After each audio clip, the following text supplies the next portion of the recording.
You're listening to Civic Media. You can tune into any of our live shows on any radio station across the state with the Civic Media app. Find us in your phone's app store and listen anytime, anywhere. This is your WLAK Daily News Roundup for Lake Air, 107.5 FM and 1260 AM in Amory. For WLAK News, I'm James Kelly. The Washburn County Board of Supervisors is now accepting applications for 2025 alcohol and other drug abuse and use prevention mini-grants. The grant program provides community groups with funding for efforts to develop healthy communities. The county has offered the funding since 1987, and this year there is $10,000 available through the Washburn County Community Alliance for Prevention. Applications for the grant funding can be submitted online, and individual organizations can receive up to $1,000. The University of Wisconsin-Superior has announced 3 new sports teams coming over the next couple of school years. According to university officials, the school will add women's lacrosse at the NCAA level, as well as 2 club teams, men's ice hockey and men's soccer. The club hockey and soccer teams will make their debuts next school year, with women's lacrosse beginning in the 2026-2027 school year. The university expects to begin their search for the women's lacrosse coach this spring. The school now features a total of 20 varsity sports.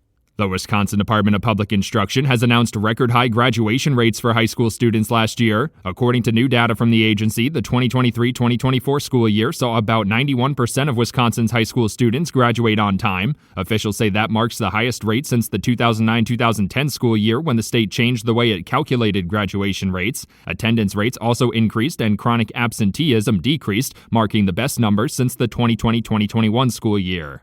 Polk County organizations with a focus on helping the area's aging population can now apply for grant funding to assist in those efforts. The Door County Community Foundation will be accepting applications for grant funding through their Growing Older Fund until March 24th. Organizations that work to address issues and opportunities involving aging, fostering intergenerational connections, and building support communities are invited to apply. Officials say the expected average grant amount will be about $2,500. The Wisconsin Department of Natural Resources is looking for volunteers to participate in their rare plant monitoring program. According to a press release, the community-based science program asks volunteers to conduct surveys for rare plants across the state and track plant population trends during conservation efforts. The agency has run the program since 2013, and last year's program saw over 70 volunteers submit reports for over 220 rare plants. Interested volunteers can sign up for the upcoming training sessions online. Wisconsin Attorney General Josh Kaul is calling for increased funding for staffing at the Wisconsin State Crime Laboratories. This week, Attorney General Kaul and a group of state legislators called for $2.7 million of the state budget to hire for an additional 19 positions in the labs. There are just 3 crime labs across the state to cover the forensic evidence needs of law enforcement authorities in 72 counties. Officials say they've seen long backlogs in processing evidence, causing lengthy delays in court proceedings for serious cases. The American Birkebeiner Ski Foundation will be hosting their annual Fat Bike Birkie and Cable this weekend. The yearly event allows on-snow bike riders to race the Birkie course with 47K, 21K, and 10K options. To qualify for the races on Saturday, riders should have bikes with tires that are at least 3.5 inches. The first race will kick off at 9 a.m. and a post-race party will be held beginning at 11 a.m. Riders interested in participating in the event can find more information and register on the American Birkebeiner website. The Lake Superior Zoo will be taking in some new animals following the closure of the Twin Cities Aquarium and Zoo. Sequest in Roseville is looking to relocate over 800 animals after filing for bankruptcy amid animal welfare complaints last year. Lake Superior Zoo officials say they don't know exactly which animals will be transferred to them, but are excited about the opportunity to help them as best they can. Officials also say the new animal additions could create a financial hiccup for them and are asking the community for donations to help. Wisconsin Attorney General Josh Kaul has announced a preliminary injunction against the Trump administration's efforts to cut billions in funding for the Department of Health and Human Services and the National Institutes of Health. The lawsuit was filed by attorneys general from 22 states in February, and Wednesday's ruling will provide a temporary reprieve from those funding cuts. The National Institutes of Health is the primary source of federal funding for medical research in the country, heavily supporting universities and research institutions. The Wisconsin Department of Natural Resources is looking for input from residents on proposed duck hunting season zones and split options. According to a press release, the duck hunting season structure can be reviewed and changed every 5 years under the U.S. Fish and Wildlife Service. The DNR is considering public input for 2026 through 2031. Feedback can be submitted online or by mail and must be submitted by March 30th. The DNR will also host a number of public hearings on the proposal over the next few weeks. For WLAK News, I'm James Kelly.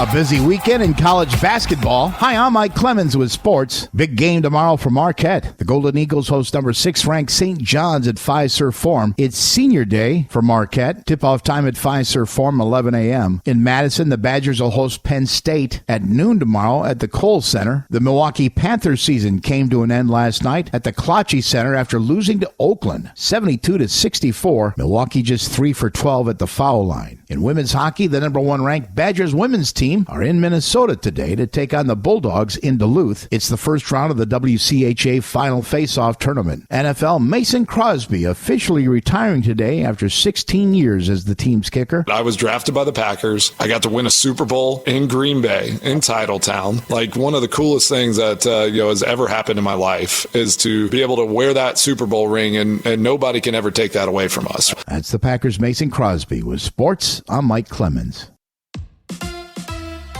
On your entertainment beat, I'm Pete Schwaba. Keanu Reeves says John Wick 5 might not happen. The actor spoke to Extra and said that John Wick 4 didn't leave much room for a John Wick 5, which is an understatement because John Wick died in Chapter 4. Reeves said the role is very physically and mentally demanding, but also said, never say never. Translation, I want a lot of money to do John Wick 5. Ione Skye, who starred opposite John Cusack in 1989's Say Anything, has a new memoir out called Say Everything. In the book, Skye says she and Cusack had sex, but not while filming the movie. Skye says it was years later that they reconnected and wanted to see if on-screen chemistry could be found off-screen, adding it was something she needed to get out of her system. Skye wanted to clarify that the hookup with Cusack happened after she divorced Beastie Boy Adam Horovitz. Skye also said in the book that it was when she was married to Horowitz that she discovered she likes women. That'll pump a guy full of confidence. Peaky Blinders fans who were looking for closure from the upcoming Peaky Blinders movie will not get it. Franchise creator Stephen Knight says Peaky Blinders will continue after the movie has been released, but was not specific as to whether it would be TV or film. In the upcoming movie, the Peaky Blinders gang does battle with Nazis. Netflix has not yet given a release date for the Peaky Blinders movie. Typically, when someone writes a movie, they are looking for creative and ideally financial gain. Rarely does citizenship come into play as a reward, but it did for Jesse Eisenberg, the writer of the movie A Real Pain.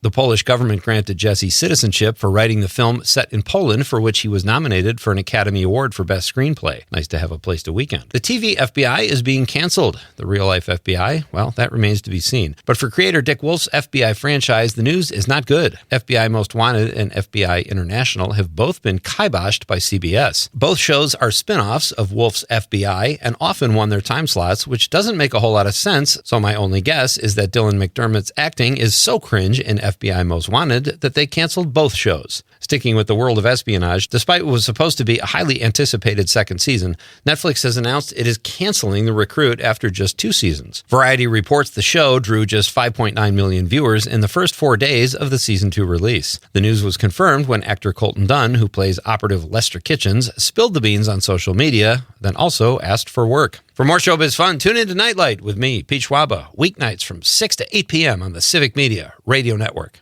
Plenty of sunshine today. We'll get to the upper 30s to low 40s for a high this afternoon. Tonight, we're going to drop down into the low 20s. Tomorrow, partly cloudy, low to mid 40s, close to 50 by Sunday. We're talking highs near 60 by Monday. I'm meteorologist Sean Cable. Right now, it's 18.